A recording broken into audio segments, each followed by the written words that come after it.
Salam sejahtera Malaysia, denyut nadi suara rakyat bergema di channel ini. Okey, tuan-tuan dan puan-puan yang dihormati sekalian.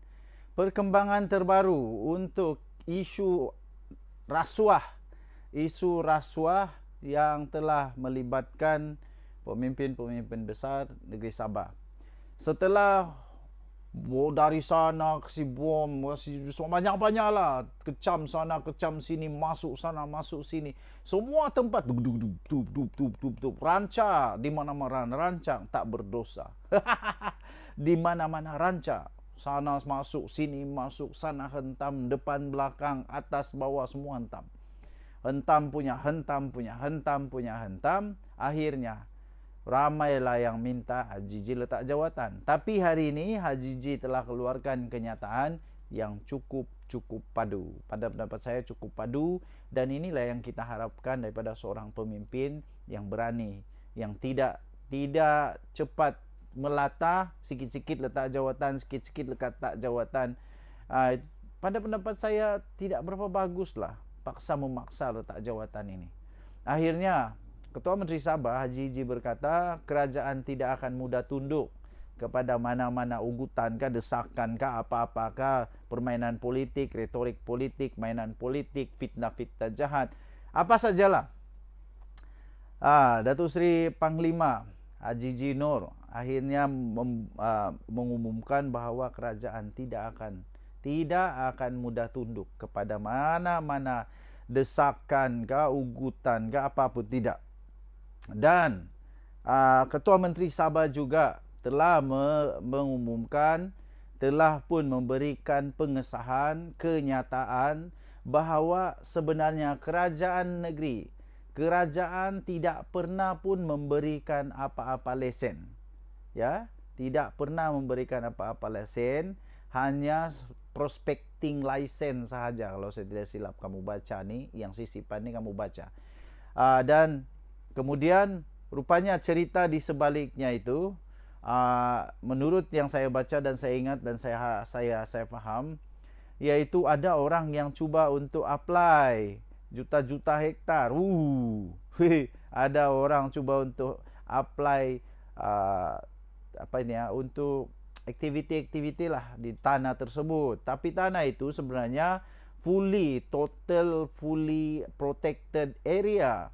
Tempat yang memang dilindungi sepenuhnya, kerana itu ada tadahan air, itu ada tempat untuk flora fauna, ada tempat macam-macam.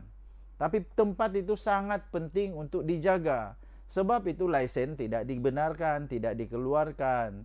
Alih-alih menurut laporan itu, orang-orang itu mungkin kecewa. Dia kata, laporan itu kata kecewa. Kemudian dia buatlah cerita-cerita itu, cerita ini dengan suntingan video dan sebagainya. Tapi betulkah disunting? Saya pun tidak pasti ya. Yang itu saya pun tidak pasti.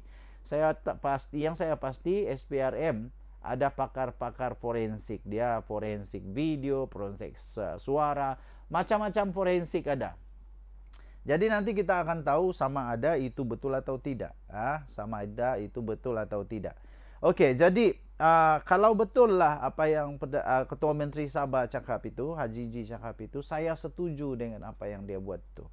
Iaitu jangan benarkan sesiapa pun melakukan apa-apa aktiviti yang merosakkan kawasan yang telah dilindungi.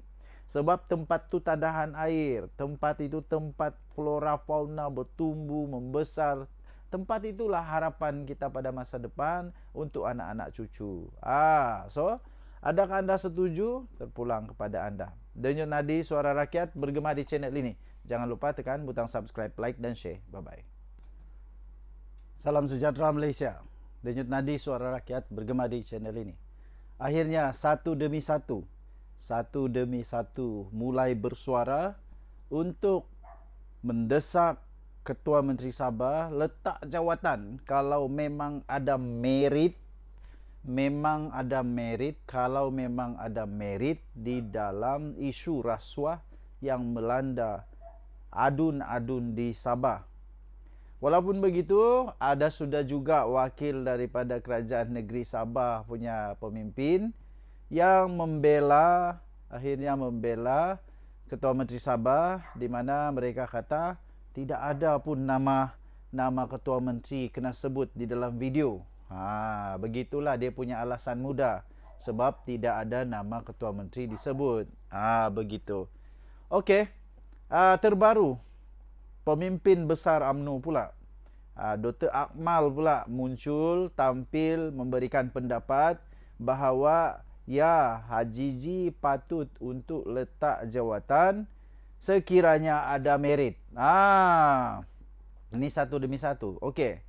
Dia punya implikasi dia kalau Haji G Nor letak jawatan, maka pilihan raya negeri Sabah terpaksa dibuat lebih awal. Pertama, kedua, of course, mau tidak mau, kalau tidak ada yang boleh naik secara automatik menggantikan dia sebagai ketua menteri, maka secara automatik terpaksalah sekali dia letak jawatan dan dia bubar DUN Sabah.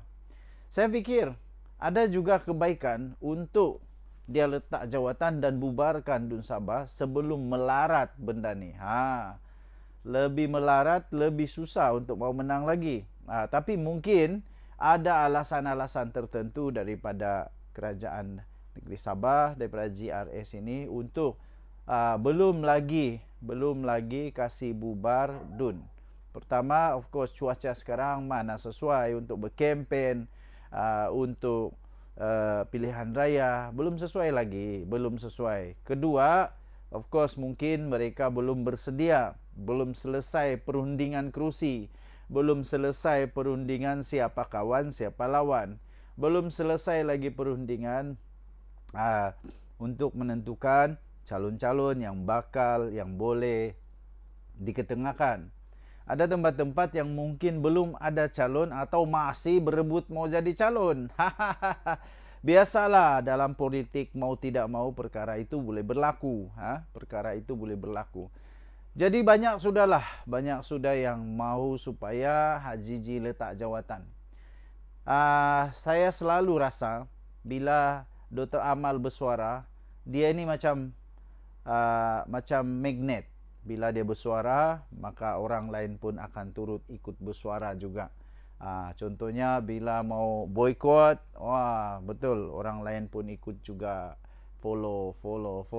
Jadi tengoklah nanti, tidak lama lagi, saya percaya tidak lama lagi akan ada lagi orang-orang yang bersuara, orang-orang yang menyatakan pendapat untuk Haji G Nor, Ketua Menteri Sabah, letak jawatan. Pada pendapat saya secara pribadi, ini pendapat pribadi ya. Pendapat pribadi saya, Haji G Nor belum perlu untuk letak jawatan.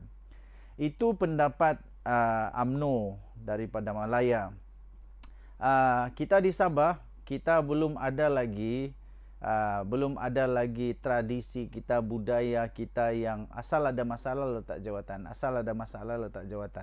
Jadi saya fikir lebih baik jangan mulakan sebab nanti dia akan jadi peluru untuk tembak orang pula.